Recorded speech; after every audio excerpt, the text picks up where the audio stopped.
Marine spatial planning can be a very important tool to promote discussion and dialogue between the different interest sectors in sustainable use of the ocean. We can gather a lot of different stakeholders, but right holders, women, men, youth from local communities, indigenous people, small-scale fishers, are not only stakeholders, but right holders. They have a particular way of life that link them to the resources of the sea.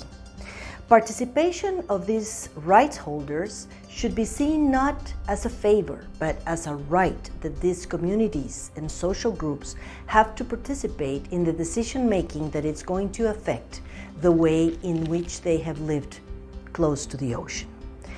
IPLC, small-scale fishers, should not only be involved into marine spatial planning, they have a right to participate in every single decision that has an impact in their livelihoods. That is why we have certain issues that need to be considered prior to their participation. For example, the free prior informed consent, the information related to the objectives of the exercise, equal fair conditions to participate, that could mean supporting the way in which they're coming from their communities, and posterior to the exercise, the sharing of the information, conclusions, and recommendations from the exercise. Particularly for small-scale fishers, it is of great importance also to consider other issues. Respect to share governance and sovereignty of the marine territories of life, a clear access of tenure and also access rights to the resources that they have sustainably used along history or time, participation of a broad diversity of these sectors, including women and youth, and the support for them to feel comfortable in their own language. Marine spatial planning can be a very useful tool. Yes, and only yes, if it's possible to incorporate the right holders that sustainably use the resources and are the true caretakers of the sea.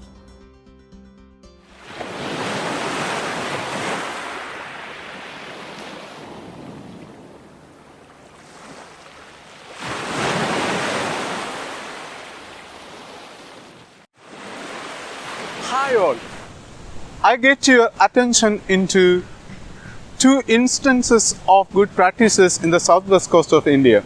Here, active and meaningful participation of our indigenous fishers, Mukkuvar, and other local communities in scientific studies postulate the importance of co-production of knowledge in the management of marine spaces. Number one, preparation of the first biodiversity register in India. This report is based on the ILK of our community and prepared by the coastal researchers. It identified key biodiversity areas, rich marine biodiversity, and also more than 400 crabs and marine sponges, and more than 300 fish species and other related species. So what we plan here? Will you promote ecotourism or sustainable fisheries or coastal infrastructure like port development? Number two, scientific institutions in India were struggling to establish biological, ecological and socio-economic impact of port development in the Vinyam Bay. A network of scientists, community researchers, ILK holders, development experts came together to address this issue. They identified the impact of port development for the coastal erosion, destruction of the marine biodiversity, and contribution of indigenous species to both local and national economy, other socio-cultural erosions in the area. Based on these two actions, I recommend indigenous-led or indigenous-owned marine scientific studies are important in the management of marine spaces.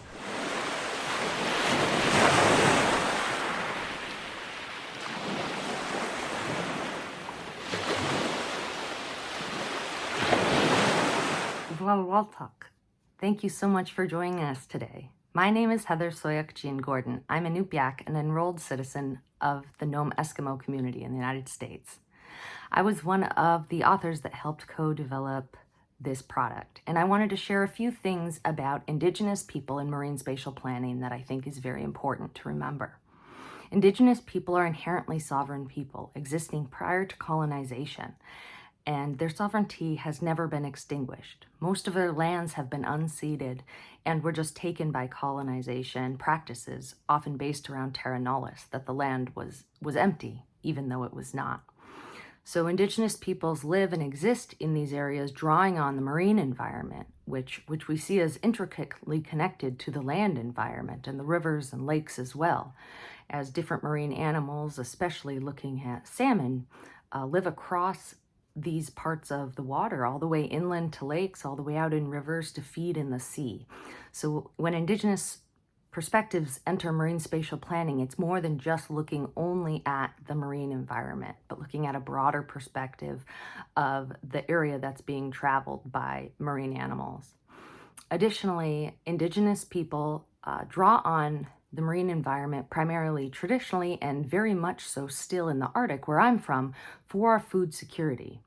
So marine spatial planning is very important to us because currently there hasn't really been much marine spatial planning done in the Arctic, especially at all in Alaska. We were trying to get some funding to do it in the Bering Strait, but it hasn't come through. And the reason we wanted to do this is because shipping is increasing in the Arctic, and shipping lanes are opening that really haven't been open year-round before. Indigenous people live off of walrus, live off of whales, live off of different fish, seals, all these different animals that are impacted by the noise of ships, the noise underwater, the pollution that's coming out of the smokestacks. So we have noise pollution, we have, air pollution, we have pollution in the waters coming from the bilge and the different potentially foreign particles and plants being put into water as boats move across different areas. And so Indigenous people really want to take a lead in marine spatial planning to ensure that their food systems remain intact, not only for food security, but for the practice of cultural continuity to enable us to keep sharing our ways of life with our children and the next generation so that these ways of living are not lost. And we ask those who want to, use marine spaces to engage in marine spatial planning, to build relationships first, and to truly co-produce a marine spatial plan, recognizing that it comes from multiple ways of knowing, draws on different knowledge systems, and recognizes different values, all the way from food to economic to political to security issues.